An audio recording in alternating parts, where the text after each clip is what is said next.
Hi வணக்கம் friends. நம்ம ரோட்டில் பார்க்குற ஒவ்வொரு வண்டிக்கு பின்னாடியுமே யூனிக்கான சவுண்டு கேட்டிருப்போம். அந்த யூனிக்கான சவுண்டு தான் நமக்கு அந்த பைக் மேலே ஒரு எக்ஸைட்மெண்ட்டே க்ரியேட் பண்ணும். அந்த ஒவ்வொரு எக்ஸைட்மெண்ட்டுக்கு பின்னாடியுமே ஒவ்வொரு டிஃப்ரெண்ட் ஸ்டோரிஸ் இருக்குது. அந்த ஸ்டோரிஸ் அது எந்த டைப் ஆஃப் பைக்குன்றது பொறுத்து நமக்கான பைக்கை சூஸ் பண்ணுறதுக்கு முன்னாடி ஃபஸ்ட்டு என்னென்ன டைப்ஸ் ஆஃப் பைக்லாம் இருக்குது மார்க்கெட்டில், அந்த ஒவ்வொரு டைப்லேயும் என்னென்ன ப்ரோஸ் இருக்குது, கான்ஸ் இருக்குது, இதெல்லாம் தெரிஞ்சால் தான் நமக்கான பைக்கை கரெக்டாக சூஸ் பண்ண முடியும். நமக்கான கரெக்டான பைக்கை சூஸ் பண்ணுறதுக்கு சில விஷயங்கள்லாம் பார்க்க வேண்டியிருக்கு. அது என்னென்னா, பைக்கோட மைலேஜ் எவ்வளோ தரும், ஸ்பீட் எவ்வளோ போகும், சீட் கம்ஃபர்ட் எந்த அளவுக்கு நமக்கு கிடைக்கும், மெயின்டெனன்ஸ் காஸ்ட் எவ்வளோ போகும், பில்ட் குவாலிட்டி எப்படி இருக்குது, நமக்கு அது டூரிங்க்கு செட் ஆகுமா, நம்ம டூரிங்க்கு கொண்டு போக முடியுமா, ஆஃப் ரோடுக்கு கரெக்டாக இருக்குமா, சிட்டி ஃப்ரெண்ட்லியாக இருக்குமா, இந்த மாதிரி விஷயம்லாம் நம்ம செக் பண்ண வேண்டியது இருக்குது. இந்த மாதிரியான பேசிக் ஃபீச்சர்ஸை பேஸ் பண்ணி இந்தியன் மார்க்கெட்டில் பைக்ஸை 5 மேஜர் டைப்ஸாக பிரிச்சிருக்காங்க.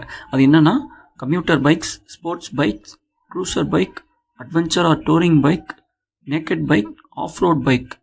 இது மட்டும் இல்லாமல் ஐஆர்சிசியான சூப்பர் பைக்ஸ், அப்புறம் ஸ்கூட்டர்ஸ், இதெல்லாம் கூட லிஸ்ட்டில் இருக்குது. இந்த லிஸ்ட்டில் இருக்க எல்லா பைக்குமே ஒரு யூனிக் அட்வான்டேஜ் இருக்குது. ஃபார் எக்ஸாம்பிள், இப்போ கம்யூட்டரில் மைலேஜ் நிறைய எதிர்பார்க்கலாம், மெயின்டெனன்ஸ் காஸ்ட் ரொம்ப கம்மியாக இருக்கும், பட் ஸ்பீட் அண்ட் கம்ஃபர்ட் கொஞ்சம் லோவாக தான் இருக்கும். இதுவே ஸ்போர்ட்ஸ் பைக்கில் எடுத்துக்கிட்டிங்கன்னா ஸ்பீட் கம்ஃபர்ட்லாம் சூப்பராக இருக்கும், மைலேஜ் லெஸ்ஸாக இருக்கும். க்ரூசரில் மைலேஜ் கம்மியாக இருக்கும், கம்ஃபர்ட் பெஸ்ட்டாக இருக்கும். ஃபைனலி நம்மளோட நீடை பொறுத்து நமக்கு எந்த பைக் கரெக்டாக இருக்கும்னு நம்ம சூஸ் பண்ணணும். இப்போ நம்ம காலேஜ் போகிறோம்னா MT-15, KTM Duke, Pulsar NS 200 இந்த மாதிரியான நேக்கட் பைக்ஸ் சூஸ் பண்ணலாம். இப்போ நம்ம டூரிங் நிறைய போகணும்னா Royal Enfield, KTM adventure, BMW இந்த மாதிரி பைக்ஸை சூஸ் பண்ணலாம். ரேசிங்க்கு வேணும்னா R15, RC 200, பல்சர் NS 200 இது போல் பைக் சூஸ் பண்ணலாம்.